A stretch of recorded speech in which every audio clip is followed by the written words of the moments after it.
mis amigos, impossible amigos, my name is Taffrey16, and welcome to another React video. So, today we are going to be reacting to British Prime Minister questions. Now, I did a tiny bit of research on this because I had no clue what it was, because if it wasn't obvious, I know fucking nothing about British politics. And apparently it's just like a thing where the British Parliament or whatever asks the Prime Minister a bunch of questions for like half an hour. I guess that's basically what it is, just concerning issues or whatever. So this should be interesting. This also might be a bad idea, just because, well, I don't know if you've ever heard the phrase, where there's smoke, there's fire, but where there's politics, there's arguments. There's always arguments. So, I mean, I don't know. I don't usually like to get involved in doing anything with politics, but I mean, if you want to avoid drama, just don't do anything in terms of politics. But this seems interesting, and I don't know if this is going to stir up massive political argument. I mean, it is YouTube and the internet, so it probably will.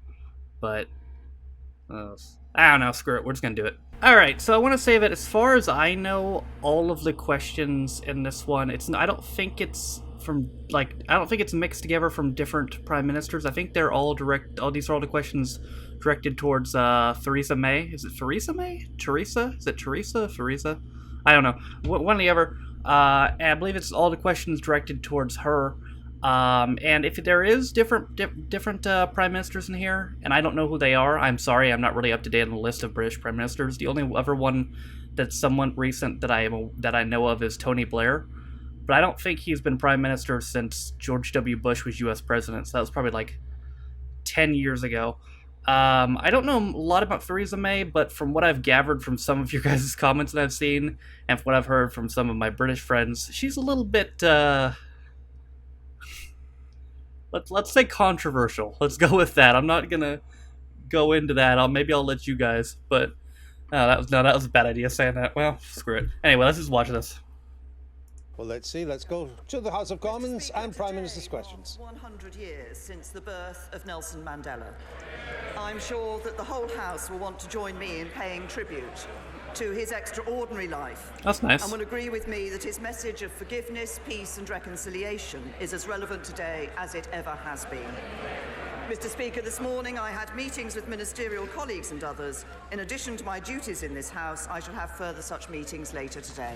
Alison Hewlett. Thank you, Whoa, Mr. she Speaker. stood up Mr. fast. Speaker, I'm proud to have Nelson Mandela place in my constituency. We celebrate that today as well. Mr. Speaker, there were 934 drug-related deaths in Scotland last year. Each one of those deaths is a tragedy, and a preventable one at that. Drug laws are reserved to Westminster. How many more families is the Prime Minister willing to devastate before she will allow Glasgow to get on with the work of building a drug consumption room to save lives? Damn. Can I say to the Honourable Lady that I agree with her that deaths that are due to drugs, each one of these is a tragedy. And I'm sure every member of this House will have known people in their own constituency who have gone through that terrible suffering when they've lost members of their family. There is no legal framework for the provision of drug consumption rooms in the UK, and we have no plans to introduce them. A range of offences is likely to be committed in the operation of drug consumption rooms. Now, it's for local police forces to enforce the law in such circumstances, and we would expect them to do so. But our approach to drugs remains very clear. We must prevent drug use in our communities, support people dependent on drugs through treatment and recovery. Andrea Jenkin. Thank you, Mr. Speaker. Could the Prime Minister inform the House at what point it was decided that Brexit means remain? Prime Minister. Oh my god, that guy. He takes his job very seriously. I love it. Can I say to my honourable friend, at absolutely no point, because Brexit continues to mean Brexit. Say to my honourable friend, I know that she wants us to talk about the positives of Brexit, and I agree with her. We should be talking about the positive future for this country. I understand she's also criticised me for looking for a solution that is workable. I have to say I disagree with her on that. I think what we need is a solution that is going to work for the United Kingdom, ensure we leave the European Union and embrace that bright future that we both agree on. It's an incredibly tense environment. Thank you, Mr. Speaker. You can just feel it. I too pay tribute to Nelson Mandela's centenary of his birth. The people of South Africa stood up against the most vile injustice of apartheid. Their solidarity and the solidarity of people around the world freed him and ended the scourge of apartheid. We should pay tribute to all of them on this day. Mr. Speaker, people are losing trust in this government. The Transport Secretary, the International Trade Secretary, and now the Brexit Secretary were all members of the Vote Leave campaign committee. The Environment Secretary was the co-chair. They've been referred to the police by the Electoral Commission, having refused to cooperate with the Electoral Commission. Will the Prime Minister guarantee that her cabinet ministers will fully cooperate with the police investigation? Prime Minister!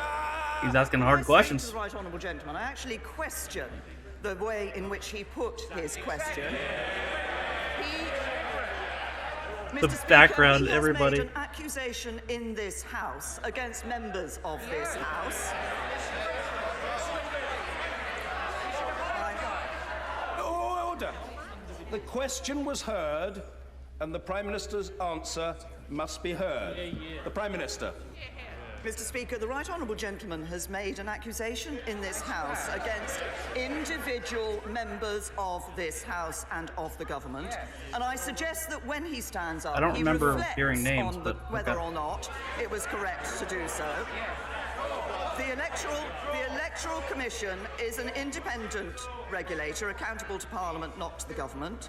They have taken steps, they have, as we know, taken steps in relation to the Vote Leave campaign, and I would expect that all those involved and required to do so will give the evidence that is required and give the and respond appropriately to any questions that are raised with them. But I say again to the right honourable gentleman, I think he should stand up, think very carefully about making accusations, not individual members. She seemed like she struggled her way for that answer. She was stuttering a good bit. Order! Order! People can rant from a sedentary position for as long as they like. It won't change the way proceedings are conducted in this session. The Prime Minister's answers will be heard, and the questions from the right honourable gentleman will be heard. And no amount of orchestrated barracking will change that fact this day or any other. Jeremy Corbyn. Thank you. That man's Thank you, incredibly Mr. in control. Speaker. I stated the fact that the Electoral Commission has made that reference. That's what I said. I asked the Prime Minister for a guarantee that her ministers will cooperate with the police on any investigations they may make. That is not judgmental. That is a guarantee they will cooperate. These are serious issues. The current cabinet ministers were indeed central to the Vote Leave campaign. After 2 years of dither and delay, the government has sunk into a mire of chaos and division. The agreement that was supposed to unite the cabinet led to the cabinet falling apart within 48 hours. And on Monday, the government U-turned to make their own white paper proposals unlawful. Given that the proposals in the white paper are now obsolete, when will the new white paper be published? Prime Minister! Can I first of all say to the right honourable gentleman that what I heard from his first question was that he said that members of the government had failed to cooperate with the Electoral Commission investigation. Yeah, that's what he said. And I say to him again, he should withdraw that. Why don't you answer it, though? Just wondering. It's very important in this country that politicians don't interfere with police investigations, and the police are allowed to do their investigation as well. But everyone is innocent, and innocent until proven guilty in a court of law. And I say to the right honourable gentleman, I still contend he made accusations against individual members of this government that were unjustified, and he should withdraw them. He came on then to the question of the amendments that the government accepted in the customs bill on Monday night. Let me explain to the House what the position is. When we look at all...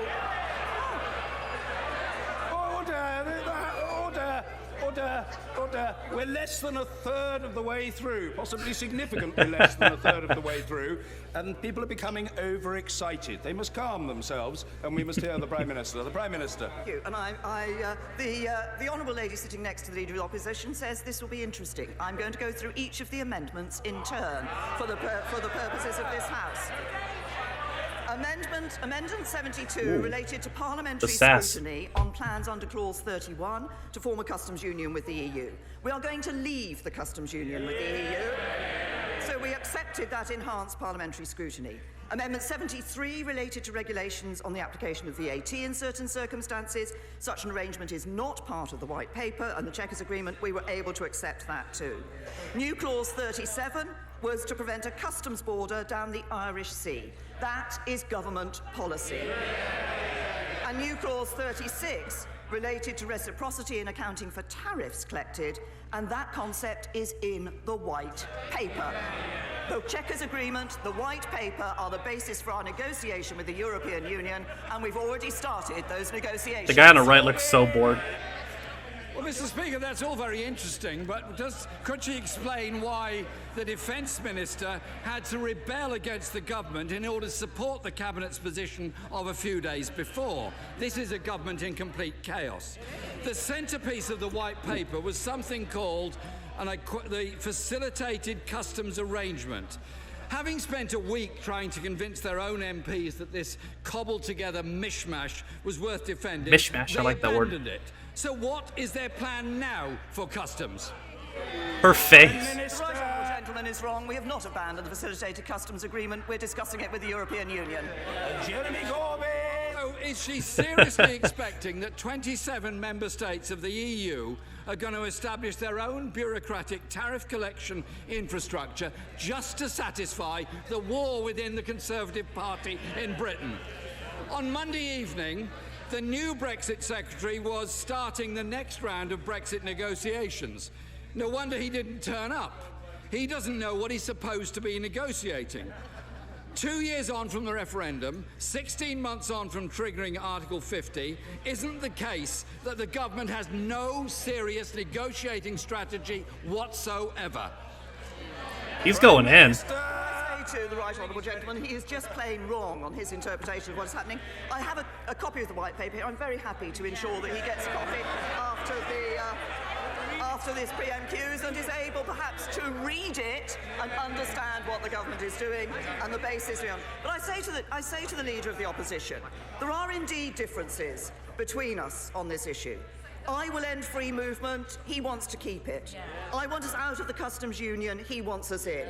I want us out of the single market, he wants us in. I want us to sign our own trade deals, he wants to hand them over to Brussels. I've ruled out a second referendum, he won't. There's no doubt which one of us is respecting the will of the British people and delivering on the vote, and it isn't him. Well, British people, let me know in the comments what you think of that. From the so-called Chequers Agreement, and the White Paper didn't even survive contact with the Cabinet or the Tory backbenches, and hasn't yet even been discussed with the EU. Mr. Speaker, the Brexit White Paper does state, and I quote, the UK is committed to membership of the European Convention on Human Rights. Is the new Brexit Secretary signed up to that? Prime Minister. Right, honourable gentleman, that we are signed up to that. That was in our manifesto. But can I also say to the right honourable gentleman, he has stood up and asked virtually the same question, and obviously hasn't listened to any of the answers that I've given him. The whole point of this is not that you just read out the question you thought of on Tuesday morning, but you actually listen to the answers that the Prime Minister gives. He said The Chequers Agreement stands, the White Paper stands. He said we had not even discussed it with the European Union. I think I've told him in at least 2, if not 3 answers, we are already discussing it with the European Union. Jeremy Corbyn! She obviously forgot, Mr. Speaker, the question I just asked her, which was about the Brexit Secretary's support or otherwise for the European Convention on Human Rights, because he's on record of saying, I don't support the Human Rights Act and I don't believe in economic and social rights. He is obviously backsliding to keep his job, or that is the new policy of the government. With only 3 months to go until the final withdrawal agreement is due to be signed, the Brexit Secretary's resigned, the White Paper's in tatters, the new Brexit Secretary's skipping negotiations, 2 years of negotiations with themselves, and they wanted to shut down Parliament for 5 days. They've even given up on negotiating with each other. Isn't the case, Mr. Speaker, that the government is failing to negotiate Brexit, failing to meet the needs of this... Order! No, I know what the attempt is, and it's not going to work. The Right Honourable Gentleman will complete his question. He will not be shouted down, not today and not any day. Learn it. It's quite simple. Jeremy Corbyn. Thank you, Mr. Speaker. He is way in After control. 2 years negotiating with themselves, Kind they of. then Well, wanted yeah. to shut down Parliament 5 days early. They've even given up on negotiating with each other. Oh my god, that face. Isn't the case that the government is failing to negotiate Brexit, failing to meet the needs of the country because they are too busy, far too busy, fighting each other? Prime Minister! Let me tell the Right Honourable Gentleman what I've been doing over the last week. Please do. Perhaps let me...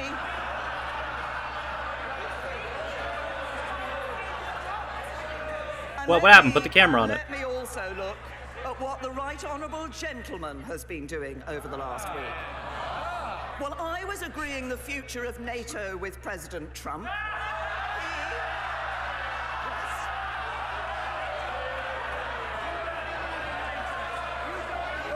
Order!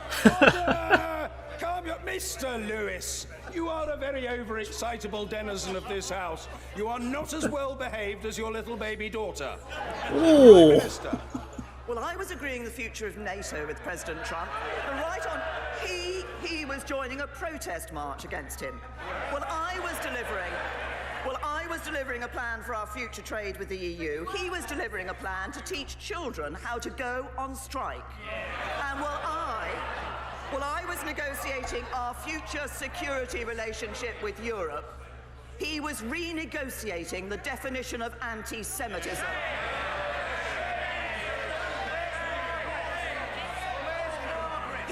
He protests, I deliver.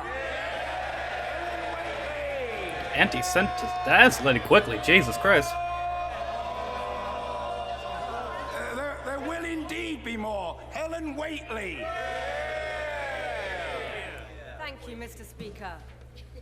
31 member countries of the International Holocaust Remembrance Alliance have an agreed definition of anti-Semitism.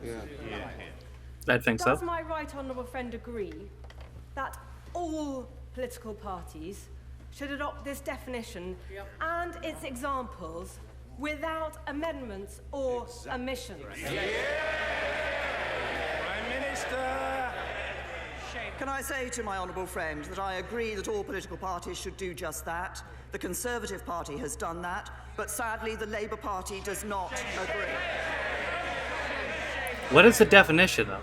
The Labour Party is trying to redefine anti-Semitism to allow people to say that Israel is a racist endeavour. The chief rabbi says that what the Labour Party is doing is sending an unprecedented message of contempt for British Jews. Even some of his own MPs are saying this is anti-Semitic. Anti-Semitism is racism. The Labour Party should accept that, the Right Honourable Gentleman should accept that, and we should all sign up, as the Conservative Party has done, to the definition of the International Holocaust Remembrance Alliance and all its annexes. Thank you, Mr. Speaker. I think we should all welcome the 100th anniversary of the birth of Nelson Mandela.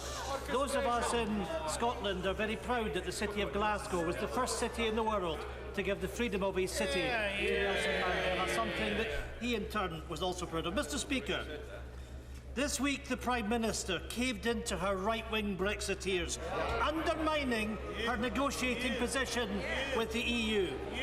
In her attempt to hold together her fractured party, she's managed to unite the country against this government. Playing fast and loose with her own position makes the UK a laughingstock with our negotiating partners. Why does she try to laugh off every question? Why not just answer it? Her narrow party interest before that of the country. Is it not the case that the events of this week make a no deal much more likely?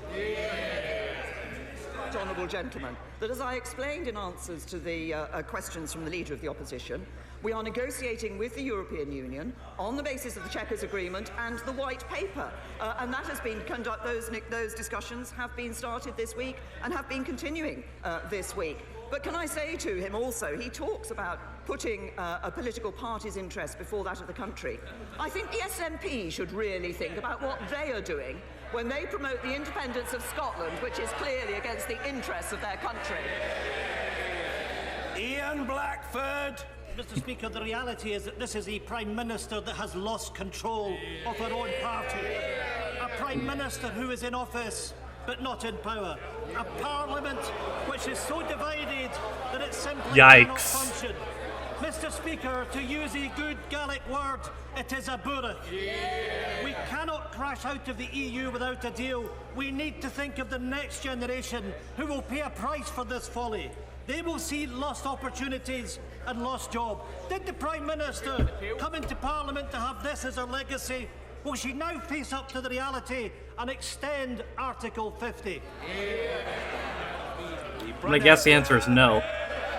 Mr. David T.C. Davis.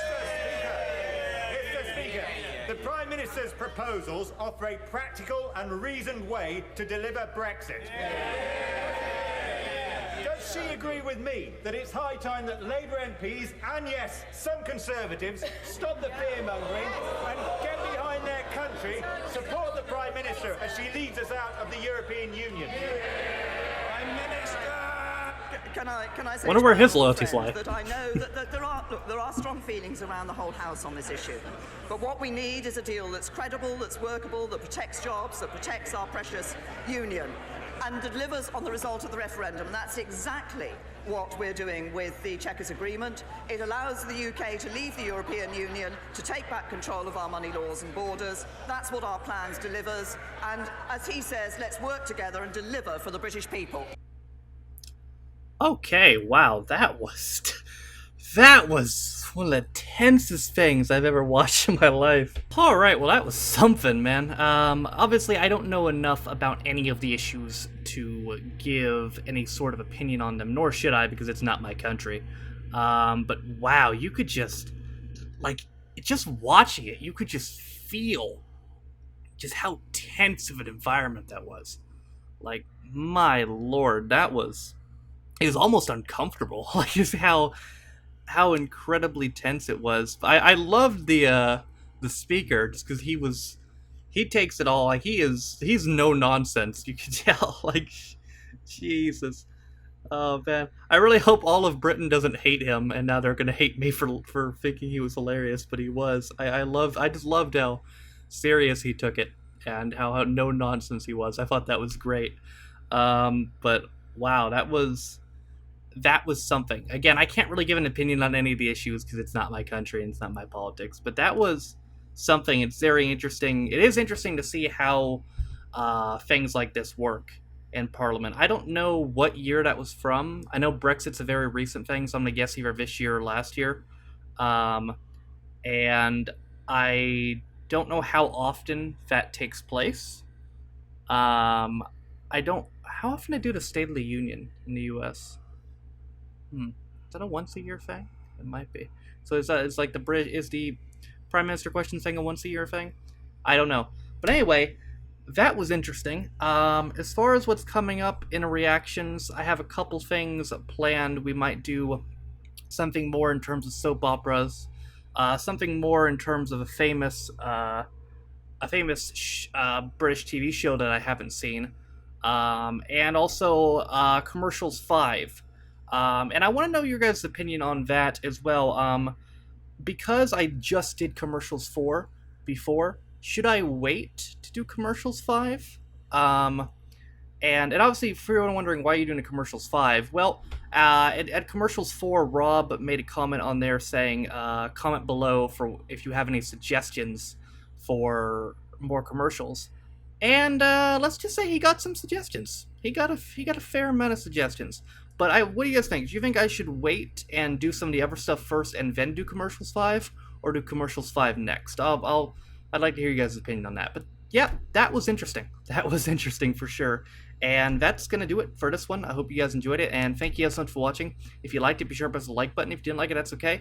Not everybody's like everything. You press the dislike button if you want to, but if you don't think I'm a bastard, you must stick around for what we got going in the future on the channel. You can be sure to press the subscribe button if you want to see what's going to be posted daily on the channel. Hi, Kitty. Check the link in the description for the blog, onepress.com. If you want to check out my Twitch, where I stream every single day, link that is also in the description, as well as links to my Twitter and my Patreon if you want to support me. But with that being said, my name is Taff316. This has been my reaction to British Prime Minister questions. See you guys next time. Bye.